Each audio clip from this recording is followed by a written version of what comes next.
A bunch of kids here. If you're thinking of coming here, you want to know about academics, that's what I can answer best. If you have a question about like economics, not my thing, but usually I can send you to the right resources online, right? But if you do have a question, any of you, even the older folks, you've already been to college, you want to know about student life here at Harvard, what it's like to live in Cambridge, anything like that, I can always answer questions like that. I do love answering questions.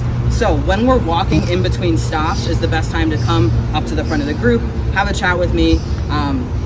Always welcomed. But more about the tour is that there are 3 official themes that we're going to see recurring throughout the tour today. And I want to point them out to you now so that you know what to look for later on, all right? But I'll tell you guys that while there's 3 official themes that I'm supposed to tell you about, I have a 4th secret theme. You guys want to hear it? Yes. Humor. Yeah. I hope you guys are ready to laugh today. Like I said, we're going to have fun, all right? So don't be a quiet group, all right? Don't be a shy group, don't be a quiet group. The thing about humor on the tour today is some of the jokes, I didn't come up with them, right? They're just Harvard jokes. Some of them are my jokes. If a joke sounds corny, I didn't write it. But you can laugh at me instead of with me. I'll take whatever I can get, all right? The first joke though, how many of you guys noticed that we misspell Harvard on the shirts? Yeah? Yeah. Here's the thing, guys. This is the Boston accent, right? This is a little joke about that. Because here, people don't say their R's, all right? So it's not a park, it's a park. Right, so it's not Harvard, it's Harvard. Harvard. There you go. Now this, guys, is your sign to participate, all right? There's participation today, there's pop quizzes today, so you gotta be on your toes, right? Be ready, all right? Now, that is the first little joke. I'll tell you, when I got in, one of my relatives, he was like, so now you're gonna start talking like this. You're gonna pack your car and have a yard. Yeah. Now here's the thing, guys, I'm from Philly, so the Boston accent is not native to me. If anyone has pointers for me, I'll gladly accept them, all right? But the real themes, like I said, 26. Just like a lot of the buildings in the yard, lots of time for some history. During the American Revolution, this is where one of the best stories for Wadsworth comes in. Because you guys might know that while America was, in the Revolution, the British actually took 6 months where they were occupying Boston, the whole city, all right? And during this time, George Washington and his troops, they needed a safe place to stay. We actually took them in to our dorm buildings, and they stayed here with us. So George Washington himself lived in Wadsworth House for those 6 months while the British were occupying Boston. And you guys now know it takes 4 years to study here and graduate, right? So our man George was busy with the war. No time to take classes, no time to study, and even if he did, it wouldn't have been enough credits to graduate. But while he wasn't a graduate of the university, Harvard did give him, after he passed away, an honorary degree from our law school. So here's the thing, guys. Harvard has a penchant for giving out these honorary degrees. They give them out like candy. It's not like we don't already have enough famous graduates, right? So this is not the first story about honorary degrees that you guys will get on the tour today. So famous Harvardians is a good one, but the last theme can sometimes get boring. Harvard history. Now I'll tell you guys, I don't have to take history classes anymore. It's great, right? Names and dates can get boring. So I like to teach you guys history one other way, which I find more interesting. And I'll tell you guys, unlike our rivals Yale, we don't lie about how old we are, okay? So if you look at a building on campus today, like our Lehman Hall right here, or like Wadsworth Hall right there, if it looks old, it is old. Simple, right? If you look at a building on our campus, like the Smith Campus Center right there, if it looks ugly, that means it's probably new. Yeah. The interesting thing though, guys, is that while we're here in Harvard Yard, we're actually on one side of the yard. There's two sides, both have their own grassy area. We're in Old Yard right now. And later on in the tour, we'll go see the new yard. And so the Old Yard is named the Old Yard because it's older, right? So the yard here is actually the original campus. This is where people used to eat.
Of what the original campus looked like, alright?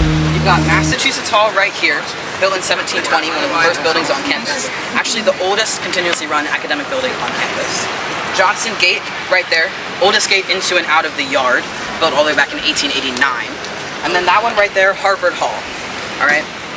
Now the thing is that all these buildings have some interesting things to point out about them. I want to start though with Johnson Gate, because being the oldest gate into and out of the yard, it has a very special place in a certain tradition on campus, which is that when you're a senior here, you have your graduation ceremony, and at the end of the ceremony, people actually get up in a line and they'll process through the yard, and they end that procession by walking out of Johnson Gate.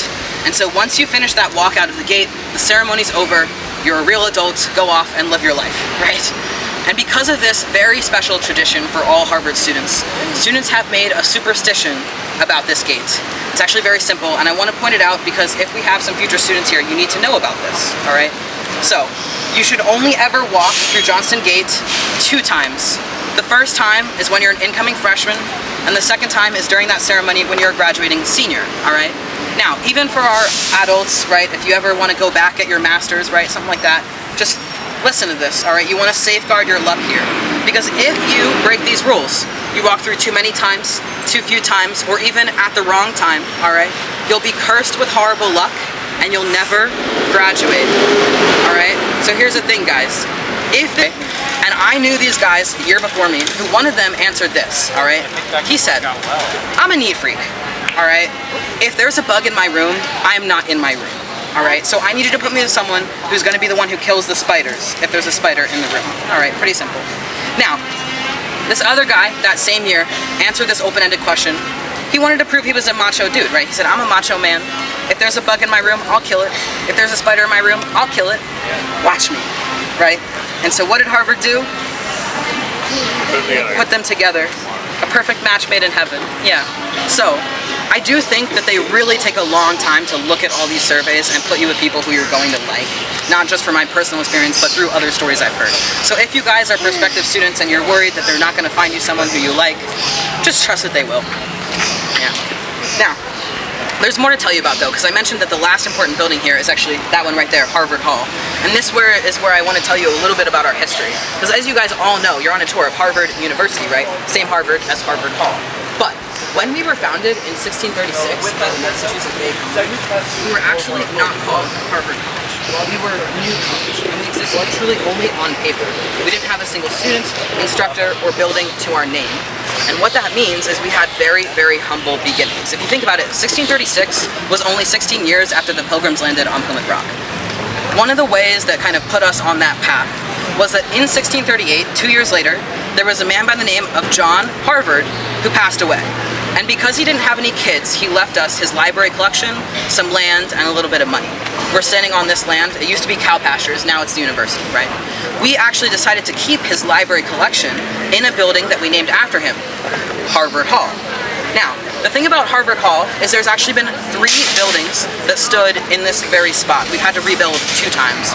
One of the reasons we had to rebuild was because of a great fire that happened in the 1700s. Basically what happened was that unwittingly, one of the library employees had left for the night without taking out 1 candle.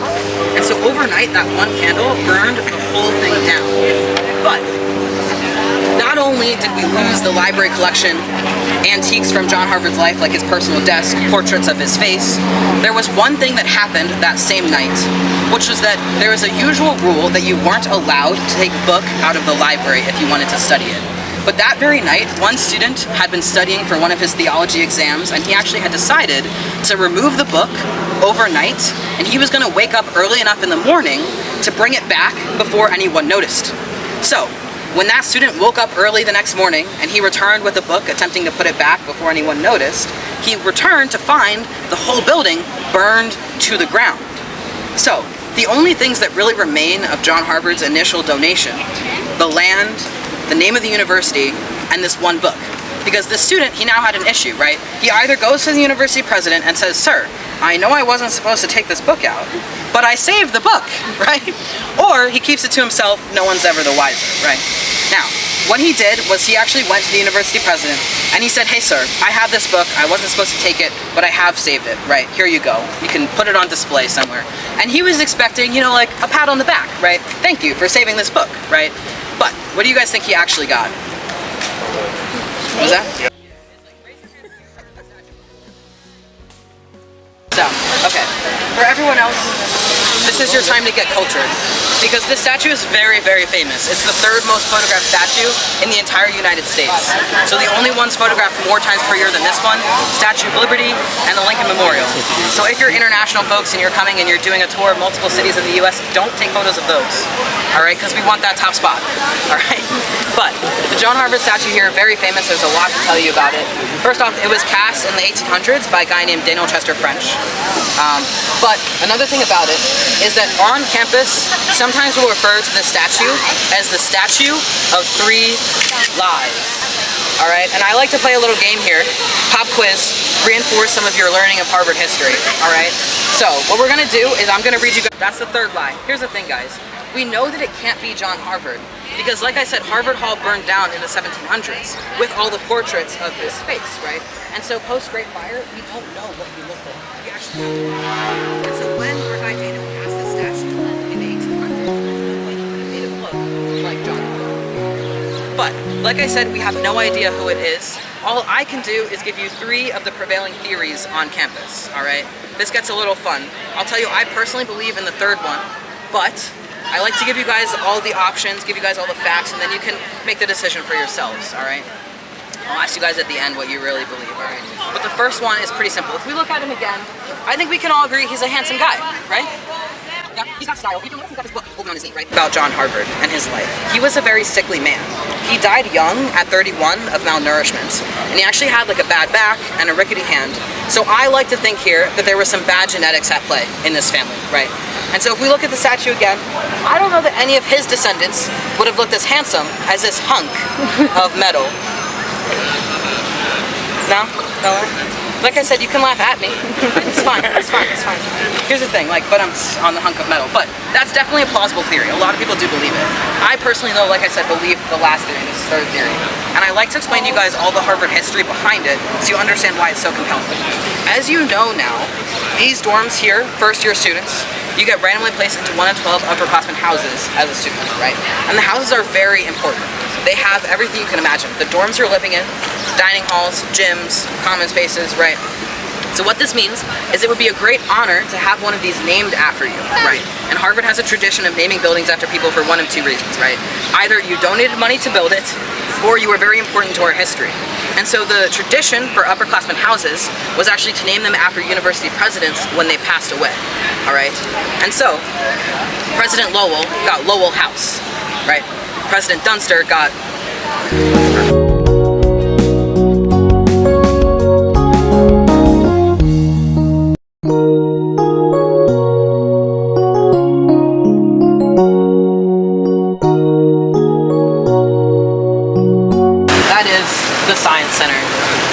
1970s, not much to look at, concrete box, right? I'll tell you guys, one of the things that I like to do is kind of unveil Harvard for you, the layers of an onion, if you will. And so you guys might know about some of the more beautiful photo opportunities on campus, right? If you've ever seen a postcard of Harvard, you might have seen the Charles River with our upperclassmen houses laid along it, right? And what you guys probably know is all of our upperclassmen houses, they have their own bell tower, it's beautiful, right? One of the things that tourists usually don't know is that in those photos, they're actually photoshopping out Leverett House and the most important academic building on campus. And the reason why it's important is not just because students who are studying science have to go in there for their classes or for all the lab equipment that we hold in that building, but also because the basement houses 4 of our 5 largest lecture halls on campus. And what that means is that even if you're not studying science here, for any of your introductory courses, this is one of the few places we can fit those classes. And so all students, no matter what you're studying, you'll have at least a couple classes during your time here at Harvard in this building, which means it becomes very integral to the academic experiences of literally all students. But there's a lot more to say about the building. One little fun fact is that this building, the money that we used to build it, was donated entirely by the Polaroid family, from like the Polaroid cameras, right? And so supposedly they asked us to build this building in a way that if you look at a satellite image, it's built to look like a Polaroid camera. Now, I'll tell you, I've looked at this, I don't see it.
But if there had been, they would have been here in Memorial Church. So while this is kind of the primary function given the name of the church, right, Memorial Church, it is also a functioning church. Now Harvard is a non-religious institution, so the thing here is that do hold services here in Memorial Church, and they are non-denominational, which means that the most important building that we can see from here is the one just across the way, Widener Library. How many of you guys knew about Widener before coming on the tour? You wanted a photo of it? Yeah, okay, so only one group, that's fine. Here's the thing guys, Widener Library, truly a jewel of campus, if not at the very least, the library system here. Because while we have multiple libraries on campus, Widener is the one that we're most proud of because it's actually the largest private library collection in the whole world, all right? So Widener is very, very important to Harvard. They're very proud of all the books they have there. Lots of rare stuff, including, if you guys know, the Gutenberg Bible. Anyone? Yeah, first book ever printed on a printing press, if you don't know. So very rare, very priceless, right? So the story behind how we got those books, how we got the library itself, and all the historical implications that have come out of the library is actually quite an interesting one, albeit a little sad. Because the full name of the library is actually the Harry Elkins Widener Memorial Library. And I promise it's the last sad story about memorials on the tour, alright? But it's very important, I want you guys to hear this, because when Harry was a student here, he graduated in 1907, and they actually finished constructing this library in 1915, which means that that's only an 8-year gap, right? What happened to poor Harry, such a young kid, and all of a sudden there's a library memorializing him, right? So the story here is where all those historical implications come in, right? So Harry was from a very wealthy family, and when he graduated in 1907, he had the means to give himself the greatest graduation. And he gets to sit out here in this grassy area, and all the way back to the steps of Widener Library across the way, they'll fit 20,000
where the obligatory Bill Gates and Mark Zukerberg mentions come in, because they are two most famous Harvard dropouts. Now, while both men did study here for 1 or 2 years, they did end up dropping out because they started their tech companies. The companies got so big, they wanted to focus on them full time, and so they dropped out, never earning degrees from Harvard University. But what did Harvard do after they became rich and famous? Honorary degrees. Yeah. So both Bill Gates and Mark Zuckerberg hold honorary degrees from Harvard University. Now, I wish I could drop out and just get the degree. It'd be great. But while I can't just drop out and get the degree, there's one reason why I'm similar to these great men, which is that Bill Gates lived in Wigglesworth, Zuckerberg did not. Before he dropped out, after his sophomore year, Zuckerberg lived in Kirkland House. Now, I told you guys, Kirkland House is my house, right? Best house on campus. So let's come to the front, we can chat. If you want to chat about Zuckerberg, that's cool. Something else, that's also cool.